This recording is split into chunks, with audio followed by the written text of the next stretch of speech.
quand soudain, c'est l'explosion. La puissante radiation brûle la couche supérieure de l'atmosphère. ubwo ni ukuvuga ko utazatungurwa nuko imyumbati n'ingano by'ahazaza ushobora kubitera rimwe ubundi ukabyara umwana akarinda agira imyaka 20 ikiriho utarongera gutera indi usarura gusa kandi buri mwaka. Is one of the most recognizable in history. But why are such important images so grainy and hard to see? And we're getting a picture on the TV. You got a good picture, huh? NASA claims it's the result of 1960s technology.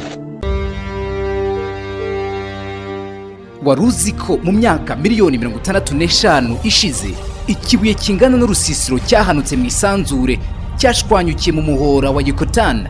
Iturika ryari rifite miliyoni 100 za megaton. Mu kwisekura ku butaka cyazamuye amamiliyari y'ibice by'amabuye mu kirere bifukura umuri rw'izuba. Bivugwa ko iriturika ryaje no kwangiza imera byinshi cyane byaba ryo ryateje izimira ry'inyamaswa za dinosaure.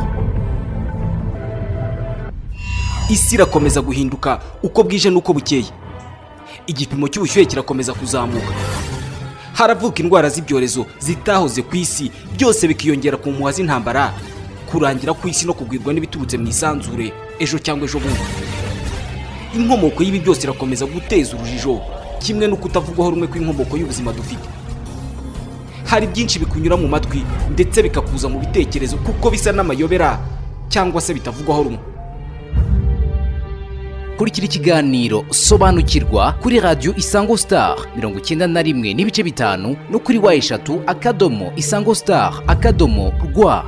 Airtel kuko u Rwanda rukwiye ibyiza.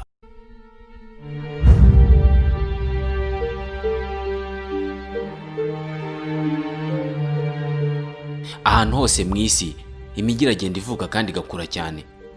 Ni igikorwa ndakumirwa. Uyu munsi nibwo imibereho y'ahazaza ku banyamujyi irimo kugenda yishushanya. Twese biratureba. Uyu munsi nta mujyi udafite ikibazo cyaho gutura hadahagije, imihanda yuzuye abantu mu masaha amwe n'amwe y'umunsi, abatagira aho barara bari ku mihanda, abadafite ibyo kurya bikwiye. Ikintu kimwe cy'ukuri nuko mu mijyi ikura ku muvuduko munini dutegetswe guhimba uburyo bushya bwo kubaho. Mu duce tumwe tw'imijyi minini mu isi hari ahatuye abantu 50,000 ku kilometero kare kimwe. Aha buri santimetero kare imwe irabarwa. Mu mihanda waba ugenda n'amaguru cyangwa mu modoka haba hari umubyigano. Abantu babyigana gutya barya ibyo kurya bakuye he? Kubirebana no kurya, uyu munsi abanyamujyi bose batunzwe n'ibyo kurya biva mu cyaro, aho bahinga bakorora bakagemurira abatuye mu mijyi. Umuhinzi ufashe icyemezo cyo kuva mu cyaro akajya gutura mu mujyi, abavuye mu mubare w'abagaburira abanyamujyi akinjira mu mubare w'abakeneye kugaburirwa. Iyi ni imwe mu ngingo igaragaza ubwiyongere bw'abatuye mu mijyi barya badahinga. Imijyi yo mu isi nikomeza kwiyongera ku muvuduko ungana uko ungana, abayituyemo bazatungwa n'iki? Hari umunsi abahinzi bo mu byaro batazashobora guhaza abanyamujyi, bikaba ngombwa ko abo mu mujyi bahinga ibibatunga. Hari ikibazo gikomeye cy'ahantu abanyamujyi bazahinga ibijumba mu gihe badashobora kubona naho buba ku bwiherero. Uyu munsi mu bihugu nka Leta Zunze Ubumwe za Amerika na Singapore hari abanyamujyi batunzwe n'ibyo biyejereje rwagati mu mujyi kandi bagasagurira amasoko. Bazamukana itaka hejuru y'ibisenge by'amazu yabo bagateramo ibijumba na za karoti bitunze abantu ibihumbi. Iterambere ryo kubaka amazu agenewe ubuhinzi risa naho ari itegeko mu mijyi y'ahazaza, kuko ko umwana avukiye mu mujyi cyangwa se umunyacyaro agafata icyemezo cyo kwimuka akajya mu mujyi, abashyize itafari ku buzima bukomeye bw'umunyamujyi uzabeshwaho no kujya guhaha mu cyaro. I New York, Professeur Dickson Depomier, umwarimu w'ubumenyi bw'ibidukikije muri kaminuza ya Columbia, amaze imyaka 20 ashakisha uko abanyamujyi bazajya bihingira ibiribwa byabo. Bahinze mu miturirwa yagenewe guhingwamo, bagahinga ibiribwa batabihinze mu itaka kandi bikera. Niwe wavumbuye ubu buryo bw'ubuhinzi. Ibiri muri iki kiganiro ni bimwe mu bigize ubushakashatsi bwe. Nitwa Ismael Mwanafunzi. Iki kiganiro kirimo uruhare rwa Airtel. Airtel kuko u Rwanda rukwiye ibyiza.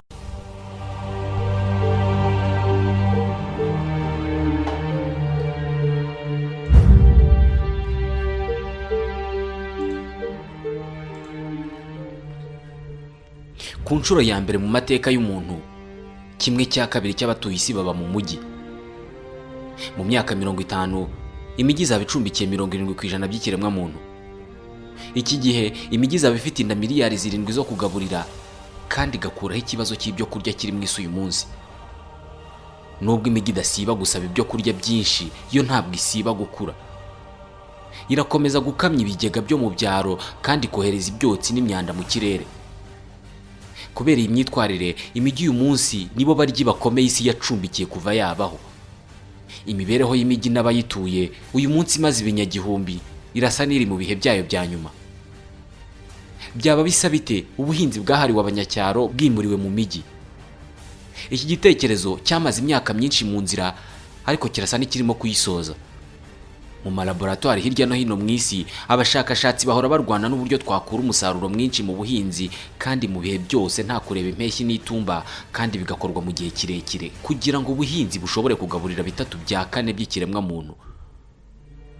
Umusaruro uhagije niryo sezerano uyu munsi ritangwa n'abavumbuye imiturirwa y'ubuhinzi, les fermes verticales. Nta gushidikanya kubayemo, ibyo turya byose uyu munsi biva mu cyaro. Imirimo mu biturage ni inganda za rutura zidukorera ibyo kurya. Muri iki kinyejana nibwo ubuhinzi bwagize iterambere ritigeze kubaho. Guhingisha amamashini, gukoresha amafumbire agezweho n'imiti yica udukoko. Dutegetswe kweza byinshi mu gihe gito kandi bitaduhenze. Ariko ibi ntabwo dushobora kubikora ubuziraherezo ku mutungo kamere w'ubutaka wamaze kunanirwa, ndetse n'ubwinshi bwacu uragenda unanirwa kubwihanganira. Il y a beaucoup de gens qui vous diront avec force que les choses peuvent... Hari abantu benshi bazakubwira bakomeje ko ibintu bishobora gukomeza gutya ko ari ibisanzwe, ariko bizaterwa n'igisobanuro cyo kuba ibintu bisanzwe. Ibi naho bigeze, ijambo ryo kuvuga ko ibintu bisanzwe ntabwo ari ryiza na gato.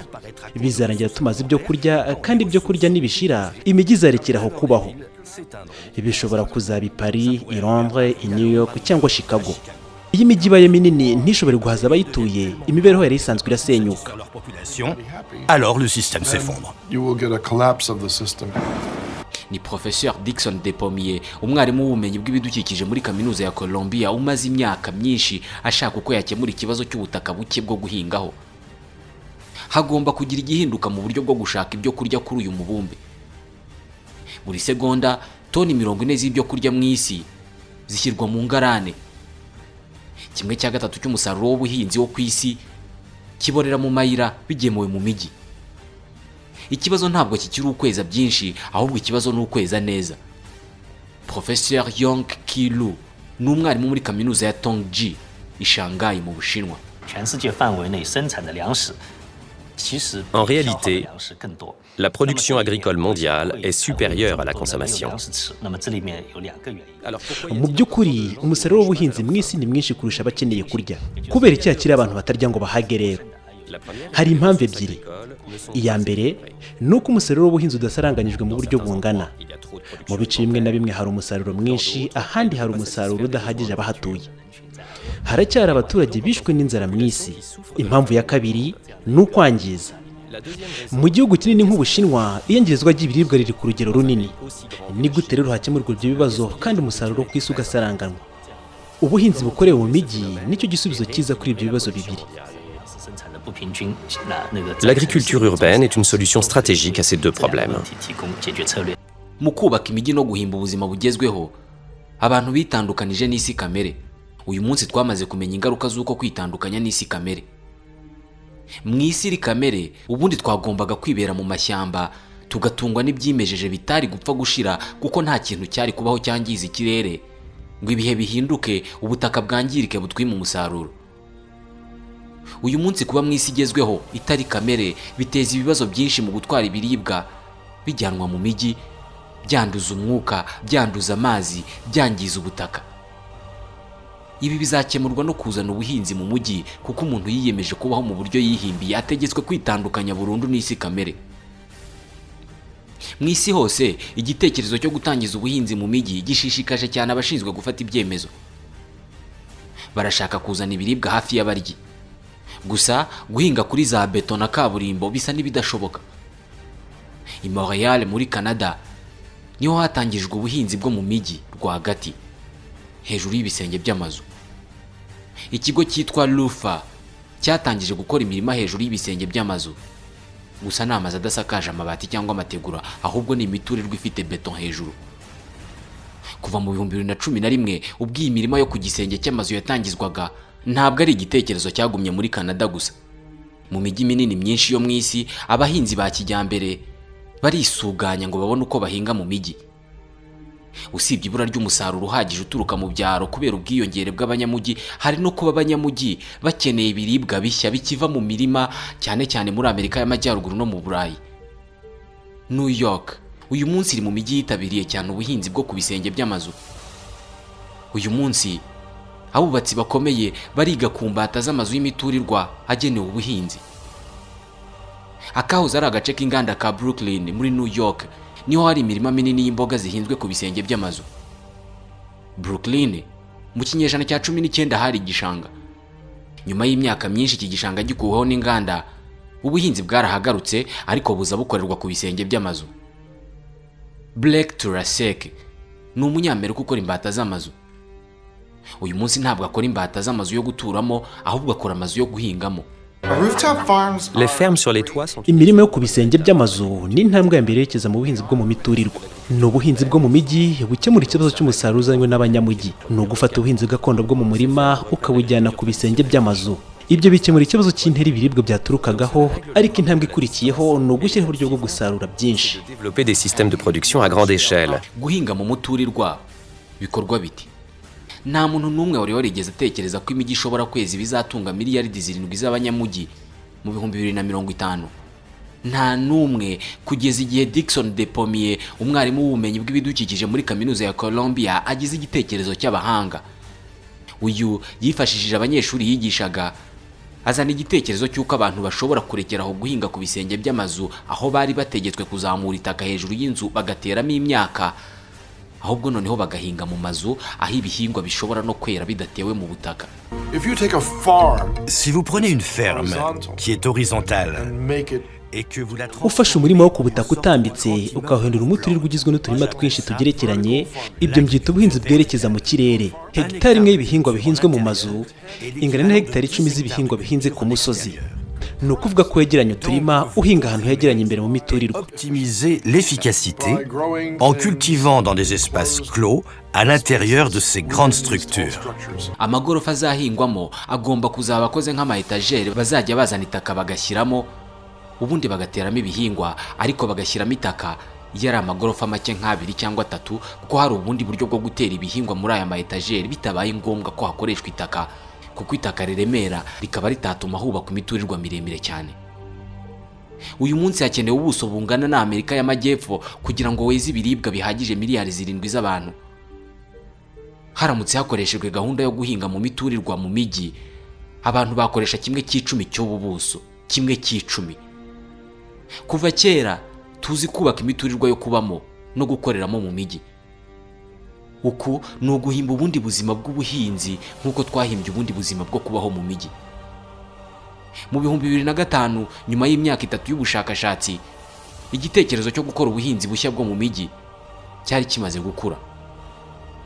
Nibwo hasohotse bwa mbere imbata y'umuturirwa wagenewe guhingwamo. Ni imbata yakozwe n'umunyamerika Chris Jacob.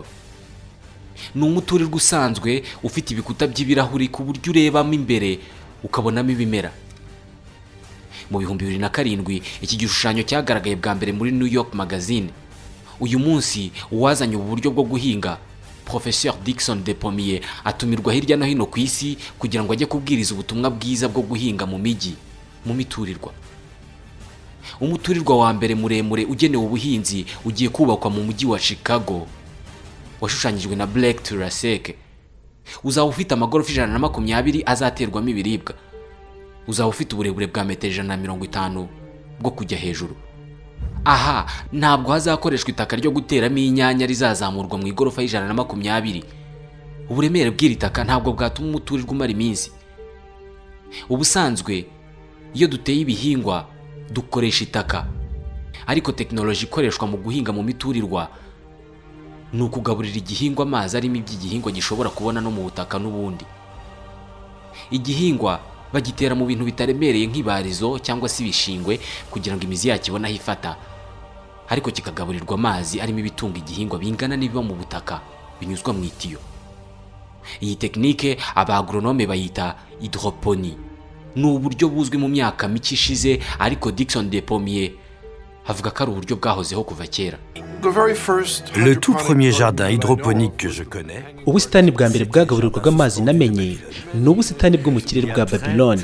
Hashize igihe kinini cyane, ntabwo ndi mukuru cyane ngo mbyibuke neza. Byari nk'igitangaza kubona ibimera bikura nta butaka biriho. Biranashoboka ko ibimera byose bizi gukora ibyo bintu. Ni ikibazo cyo kubiha amahirwe gusa. Peut-être que toutes les plantes savent faire ça. Il suffit de leur en donner la possibilité. Guhinga ibimera hadakoreshejwe itaka ntabwo mu bigaragara byarangiranye n'uyu mujyi wa Babylone. Mu myaka ya za 80, ikigo gikomeye cy'Abanyamerika cyateye uburo mu bidobo hadakoreshejwe itaka na rike kandi burera. Usibye ko ibi bitabereye ku isi, kuko icyo kigo gikomeye cy'Abanyamerika ari NASA, ikigo cya gisivile gikora ubushakashatsi mu isanzure. Iki kigo cy'Abanyamerika cyiyemeje gukoresha uburyo bwo gukuza ibimera hatifashishijwe itaka cyangwa se hydroponie mu kuzagaburira abantu bazajya kwiturira kuri Mars. Abazajya kuri Mars nabo bazajya bahinga mu byuma byiswe chambre hydroponique. Amazi asimbura itaka mu gukuza ibimera ashyirwamo ibigize ubutaka byose biba byakozwe n'abahanga mu bimera babikuye mu butaka. Ubu buryo bwo gukuza ibimera hatifashishijwe itaka burasa n'uburimo kureshya inganda z'ubuhinzi uyu munsi. Imirima y'imboga ziteye mu tuzu tw'ibirahure ahatari itaka irasa n'imaze gukoroniza ibisenge by'amazu ya New York muri gahunda yo kweza imyaka rwagati mu mujyi ahatari ku butaka kandi ntihabe ku buso bunini. Ubu bwoko bw'ubuhinzi bwerekana ko uramutse ubonye uburyo umanika ikimera ahantu mu kirere maze ukabasha kukigaburira amazi yabugenewe arimo ibiribwa by'ikimera uyanyujije nko mu itiyo, nta kabuza icyo kimera cyakwera ku rwego wifuza. Ubu buryo bwo gukuza ibihingwa ahatari mu itaka bukoresha 10% by'amazi akoreshwa n'ibihingwa bisanzwe byo ku butaka. Kate Ahern ni umwe mu bita ku bihingwa bihinze mu buryo bwa hydroponie muri New York. L'hydroponie c'est merveilleux. Hydroponie ni nziza cyane kuko uba ushobora kurundanya ibihingwa byinshi ahantu hato cyane. Dushobora kuronka umwimbu ungana na toni 50 ku mwaka kuri metero kare 500 dufise ngaha. Ubu buryo bukorwa hapimwa igipimo c'ivyankenerwa ku kimera iki canke kiriya. Pour une culture spécifique. Bumwe mu buryo bwo guhinga gutya ni ugutera ibihingwa ku murongo ku bihombo by'icyuma binini, munsi yabyo hakaba hari amazi akungahaye ku biribwa byagenewe igihingwa. Aya mazi azamuka mu mupira cyangwa se amatiyo yerekeza muri cya gihombo giteyeho ibyo bihingwa. Buri gihingwa gifata ibyo gikeneye muri ayo mazi bitewe n'uko kingana. Aya mazi ntabwo barimo ibitunga igihingwa ubusanzwe biva mu butaka gusa, kuko haba harimo n'imiti ishobora kwica udukoko ndetse n'amafumbire. Aha hakoreshwa ikoranabuhanga rikomeye ku buryo buri gihingwa gikurikiranwa buri munsi mu mikurire yacyo, harebwa niba ibyo gihabwa bikwiye koko, ndetse buri munota hakurikiranwa imikurire yacyo hakoreshejwe ikoranabuhanga. Buri munsi habaho gusimburana ko gufunga no gufungura ibisenge by'inyubako zitewemo ibi bihingwa. Habaho kubiha urumuri cyangwa se kubishyira mu mwijima ku buryo igihingwa cyitabwaho mu buryo buhoraho. Ibi biha igihingwa gukura inshuro 15 kurusha igihingwa cyo mu murima usanzwe. Ubundi buryo bushobora gukoreshwa mu kurwanya udukoko dushobora kurya igihingwa, aho gushyiraho imiti yica udukoko yangiza umwuka n'amazi, hashobora gukoreshwa udukoko turya utundi dukoko twona imyaka. Udukoko tuzwi mu gukora aka kazi twitwa coccinelle. Hari udukoko tuturira imyaka ku buryo ntacyo dusarura, hakaba utundi dukoko nka coccinelle turya udukoko tuturira imyaka. Uburinzi bw'imyaka budafite ingaruka n'imwe ku kirere no ku muhinzi. Imboga zisarurwa hano ziba ari nziza cyane kuko nta miti yakozwe n'abantu ifite ubushobozi bw'uburozi iba yarazigiyeho. Uyu munsi nta hantu na hamwe ku isi baratangira guhinga mu miturirwa miremire, kuko baracyahinga ku bisenge by'amazu no mu mazu asanzwe y'igorofa imwe cyangwa abiri. Ibi ntabwo bibuza abakora imbata z'amazu uyu munsi kuba barimo gukora imbata z'imiturirwa ikabakaba ku bicu izubakwa mu mijyi minini, ahazahingwa amahegitare n'amahegitare y'imboga n'ibinyampeke rwagati mu mijyi. ntabwo abantu bazongera kujya kwikorera ibiribwa mu ntara babizana mu mijyi, ahubwo ibyahinzwe muri etaje y'100 bizajya bisarurwa maze ako kanya bimanurwe kugurishwa ku isoko hasi. Intego ihari ni ugusaranganya ubutaka, kuko niba batubwira kubaka imiturirwa kugira ngo tuba ahantu hato turi benshi, hagomba no kubaho uburyo bwo guhinga hato kandi tukeza byinshi. Mu myaka ya za 2030 mu mijyi yacu hazaba hari imiturirwa ikabakaba ku bicu yo guturamo, ku ruhande hari undi muturirwa wo guhingamo. Ibintu byose bizakorerwa hamwe. I Londres, i New York, i Paris, i Zagreb, bose bashishikajwe n'ubuhinzi buzakorerwa mu mijyi kandi mu mazu. Bwana Vincent Calebo ni umwe mu bantu bakora imbata z'amazu mu Bufaransa. À partir de des pommiers, on a voulu réinventer les scénarios de demain en utilisant les sciences contemporaines pour essayer de motiver et de faire pétiller la créativité. Uhereye ku bitekerezo bya des pommiers, abakora imbata z'amazu batangiye gutekereza isura y'ahazaza, bakoresheje ubumenyi bwa kera mu kugerageza kunoza ubuhanga bwa buri wese. Birakenewe cyane kongera uburyo bwo gutunganya ubuzima hakoreshejwe imigirire isanzwe, hanakoreshejwe gusimburana kw'ibihe by'ihinga. Kuva icyo gihe mu bihugu bitera imbere, haba muri Aziya y'Epfo, iy'Iburasirazuba, muri Afurika y'Amajyaruguru, muri Amerika y'Epfo, hose hari ubushake bukomeye bw'imirimo yo mu miturirwa hagamijwe kurondereza ubutaka. Ikindi ni ikibazo cy'imijyi imeze nk'ibihugu nka Singapore, Monaco, Luxembourg. Ibi bihugu bishobora kuzaba ibya mbere mu kubaka imiturirwa yo guhingwamo ejo hazaza. Limité dans leur territoire, qui sont dépendants des pays voisins. Ces pays seront peut-être les premiers à construire les fermes verticales de demain. Singapore. Hano imirimo yo mu miturirwa ntabwo ari ikibazo, ahubwo ni igisubizo. Iki kirwa ntabwo gishobora guharira 2% by'ubutaka bwacyo ubuhinzi bwo guhaza abaturage bacyo barenga 5 miliyoni. Uyu munsi iki gihugu gihahira byinshi mu biribwa byacyo mu mahanga. Yam Tanga n'umushoramari muri Singapore. Vous savez, Singapour est un tout petit pays. Nous n'avons pas beaucoup de terre pour les cultures. Singapore ni igihugu gito cyane, ntabwo dufite ubutaka buhagije bwo guhingaho. Iyo tugiye guhaha imboga mu bihugu duturanye nk'urugero muri Malaysia, zigira inaha nyuma y'amasaha 28. Muri Thailand bifata iminsi 3, muri Indonesia bifata nk'icyumweru. Itekereza uko bigenda ku bintu byoroshye nk'imboga. Kugura imboga mu mahanga ni imbogamizi rimwe na rimwe kuri twe. Mu bihugu nka Singapore, ahatari ubutaka nko mu Faransa, muri Amerika cyangwa mu Burayi, ari ukuyoboka ubuhinzi bw'ikoranabuhanga butwara ahantu hato cyane ariko bushobora gutanga umusaruro munini. La seule manière, c'est de se tourner vers des fermes high-tech qui occupent très peu de surface, mais qui sont capables de produire beaucoup plus. Uyu munsi abiga imishinga y'igihe kirambye n'abashoramari bararwana no kurondereza umutungo kamere w'ingume muri iki gihugu. Ubutaka uturima bafite bahingamo imboga n'utwo ku bisenge by'amazu no mu mazu mato mato, ariko abategetsi b'iki gihugu barashaka kujya kure cyane kandi batangiye kubigeraho. Mu kwezi kwa 10 mu 2012 umushoramari Jack Eng yakoze umurima wo mu nzu wa mbere ukoranye ikoranabuhanga rihambaye mu isi. Inyubako ye irimo ibimeze nk'ama etagere yo mu masupermarché cyangwa se mu maduka.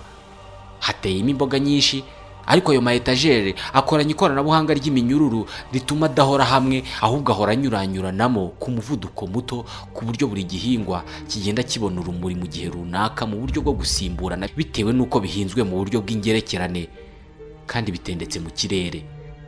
Ntabwo ama etagere ashinzwe ku butaka.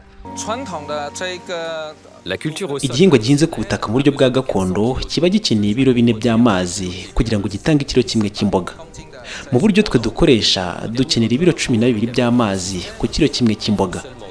Kubera ibyo dushobora kunguka amafaranga.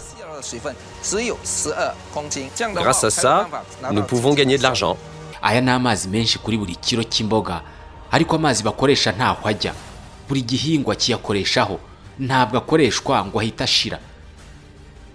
Inyubako Jack Eng ahingamo ifite uburebure bwa metero 10 zo kujya hejuru. Iki ni ikimenyetso cy'uko bishoboka kubaka umuturirwa muremure cyane wo guhingamo.